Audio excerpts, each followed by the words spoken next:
Hi friends, welcome back to కొత్త విషయాలు. 1977లో NASA ఒక అద్భుతమైన ప్రయోగం చేసింది. వయాగర్ 1 మరియు వయాగర్ 2 అనే స్పేస్ క్రాఫ్ట్స్ను స్పేస్కి పంపింది. వాటిలో ఒక ప్రత్యేక వస్తువు ఉంది, గోల్డెన్ రికార్డ్. ఇది మనిషి యొక్క మెసేజ్ టు ఏలియన్స్ అని పిలుస్తారు.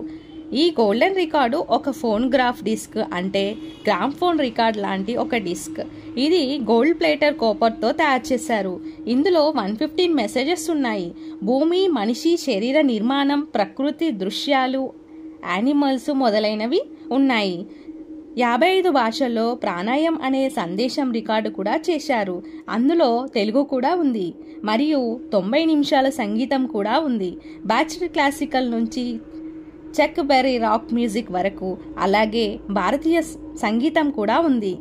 ఇంట్రెస్టింగ్ ఫ్యాక్ట్ ఏంటంటే ఈ డిస్క్ పై ఒక స్పెషల్ డయాగ్రామ్ ఉంది. దాన్ని చూసి ఏలియన్స్ ఈ రికార్డ్ని ఎలా వాడాలో అర్థం చేసుకోవచ్చు. ఈ రోజుకు కూడా వయాగర్ స్పేస్ క్రాఫ్ట్లు స్పేస్లోనే 46+ సంవత్సరాలుగా ప్రయాణిస్తున్నాయి. ఇవి మన సోలార్ సిస్టమ్ దాటి వెళ్ళిపోయాయి. గోల్డెన్ రికార్డ్ ఒక ఆశ. ఒక రోజు ఎవరో ఎక్స్ట్రా టెరిటరియల్ బీయింగ్స్ దాన్ని కనుగొని మన భూమి గురించి తెలుసుకుంటారని ఆశ. ఈ వీడియో నచ్చితే లైక్ చేయండి, షేర్ చేయండి, ఫాలో అవ్వండి. See you in the next video. Bye bye.